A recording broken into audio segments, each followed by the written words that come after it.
Morning, শুভ সকাল। Our family লাইফস্টাইলে তোমাদের ওয়েলকাম। ভিডিওটা কেউ স্কিপ করবে না।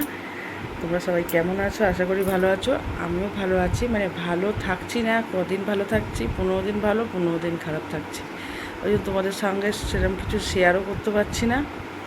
দেখতে পাচ্ছ, কথা বলতে হলেও আমার অসুবিধা হচ্ছে।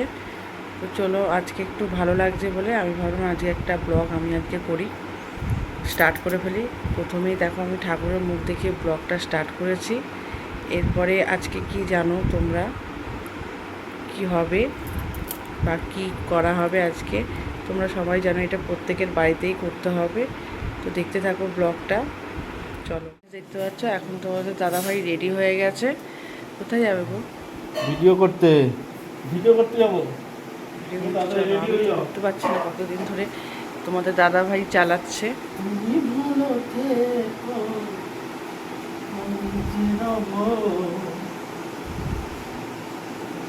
আমি তোমারই কাছে জোরে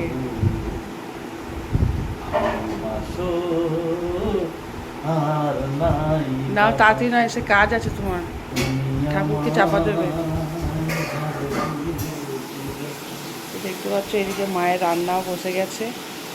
ওই দিখানে হবে, ওইখানে রাস্তায় না করলে হবে না, ছাদে ভালো লাগবে। হ্যাঁ, রাস্তায় করতে হবে। দীপাঞ্জনের দোকানে। চলো, তো আজকে তোমাদের দাদা ভাই বাইরে যেতে পারিনি, কারণ আজকে বাবাই পড়তে গেছে বলে। তো বাবাই পড়তে গেছে, ওই জন্য তোমাদের দাদাভাই যেতে পারেনি বাইরে। ও বলছে বাড়িতেই দুটো শর্ট ভিডিও করে ফেলি। আর চলো তাহলে আমি ধরে দিই। চলো গাইস। আর এইদিকে ইনি শুয়ে পড়ে রয়েছে, এনাকে তোলা হলো। বললাম একটু গিটারে বস, এখনও পর্যন্ত বসার নাম নেই। আসো না, একটু গিটারে বসে পড় যা। উনি এখন প্যান্টটা পরে আছে, ওনার ভালো লাগছে না, কারণ আমার দুই ছেলেই বাসি জামা প্যান্ট পরে থাকতে ভালোবাসে না। যা ছেড়ে ফেলকে যা প্যান্ট। দুই ছেলেই জানো তো গাইস, আমার দুই ছেলেই কোনো দিন বাসি জামা প্যান্ট পরে থাকে না।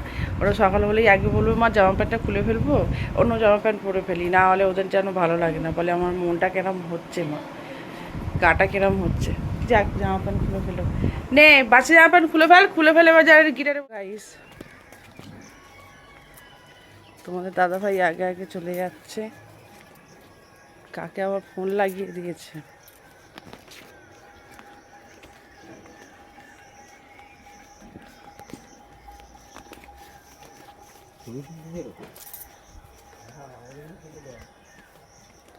আমার শরীরটা খুবই খারাপ, ওই জন্য কয়েকদিন ধরে একদম শর্ট ভিডিও করতে পারছি না। শর্ট ভিডিও করলে মনটা ভালো লাগে, কিন্তু কিছু করার নেই। যে পজিশনে দাঁড়িয়ে আছি আমি আর পাচ্ছি না, মানে কি করব আমি নিজেই ভেবে পাচ্ছি না। তোমরা গাইস বলে দাও কি করলে আমার শরীরটা ভালো হবে। দেখতে পাচ্ছ আমাদের এখানে খালি জঙ্গল আর জঙ্গল।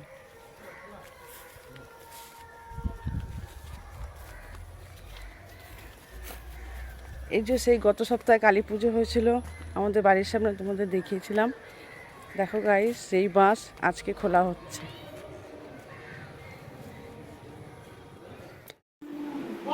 গাইস দেখতে পাচ্ছ, আজকে কিছুক্ষণের মধ্যে অম্বুবাচী পড়ে যাচ্ছে, তো আমাদের ঠাকুর ঢাকা দেওয়া হয়ে গেছে।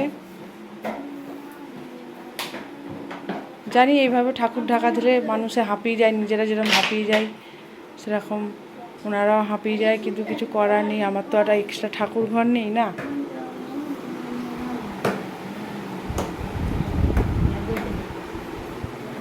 ওইদিকে তারামাকেও ঢাকা দেওয়া হয়ে গেছে। চলো গাইস, তোমার দাদাভাই এবার বেরোবে। গাইস, ড্রয়িং ক্লাস শুরু হয়ে গেছে। বলা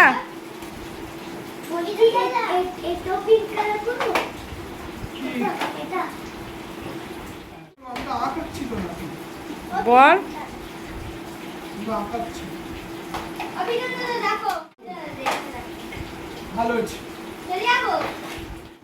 গাইস, আঁকার ক্লাস কমপ্লিট করে আমি আর বাপি আর রিক বেরিয়ে পড়লাম।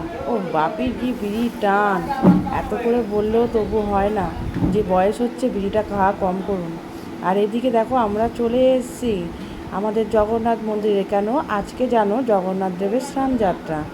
তো তো সেই সব কারণের জন্য আজকে বড় করে কীর্তন দেওয়া হয়েছে আর ভোগের আয়োজন করা হয়েছে। প্রত্যেক বছরের ন্যায় এবছরও সেটা করা হয়েছে। দেখেছো সবাই বসে কত সুন্দর কীর্তন দেখছে। চলো তোমরা কীর্তনটা দেখতে থাকো।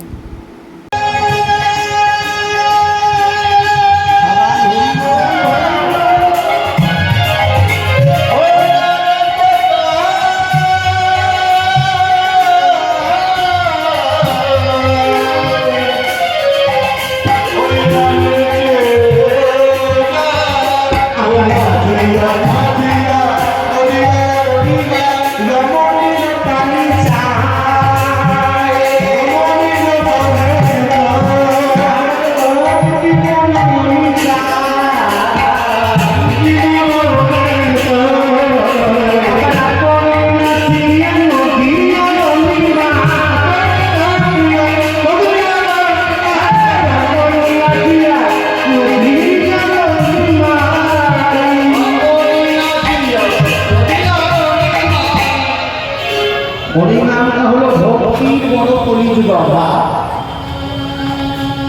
যার আছে যোগ্য আছে সব কিছু আছে, কলিযুগে ভক্তি বলতে নাই। ভগবানের কাছে যত হাত তুলে আত্মসমর্পণ করবেন জয় জগন্নাথ তত কাছে আসবেন, তাই না? পরকালীকে ডাক্তারে মন ভক্তি চায়, প্রেম সে ও জগন্নাথ দেব কি ভেনিটি ব্যাংকে এমন করলে মানে ভগবান আসবে না। পরে হিংসা করলে হবে, হাত তুলতে কেন না? তাহলে ভগবানকে ভাবে কেমন করে বড় বড় হাত তুলতে তাই করে হইব। কিন্তু ভাগবত সমাজে কি ঘুরে দেখলে কৃষ্ণকে পেলে কত কষ্ট করতে হবে, যত কষ্ট করবে তত কষ্ট মিলবে। আমার আপন নাচিয়া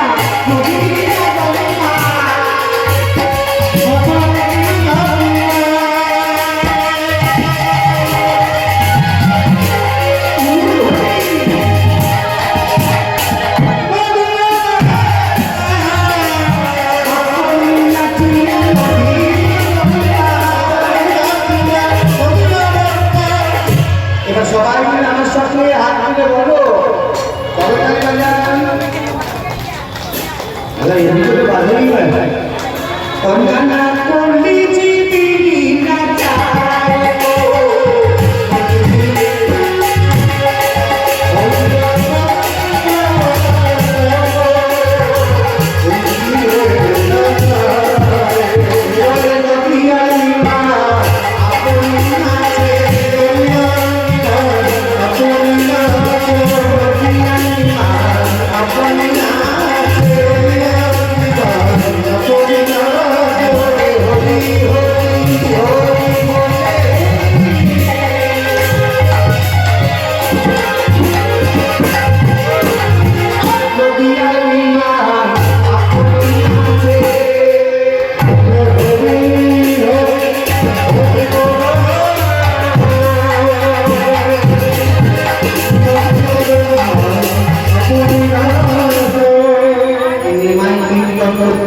বললো হলো না হলো না হলো না।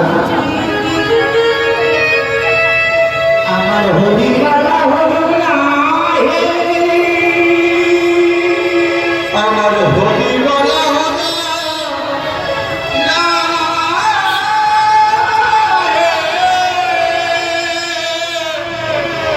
আমি কৃষ্ণ বলে বলে এসেছিলাম,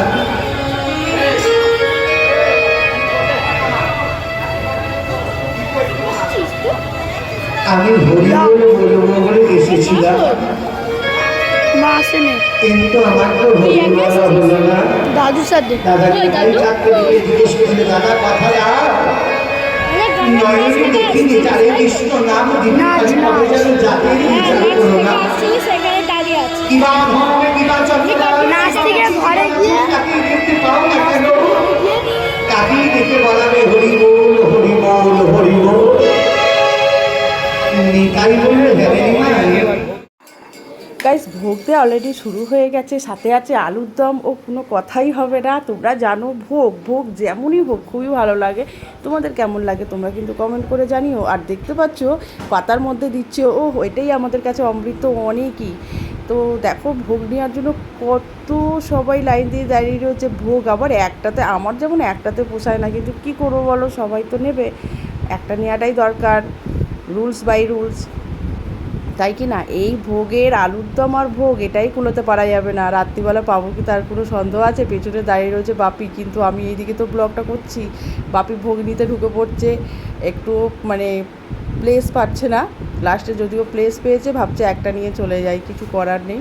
তো ভাবলাম আমি একটু কীর্তন শুনবো, কিন্তু আমার শরীরটা খুবই অসুস্থ, আমি কী করবো বলো? আমি কীর্তন একটুখানি শুনে আর ভোগ নিয়ে এবার বাড়ির দিকে রওনা হব।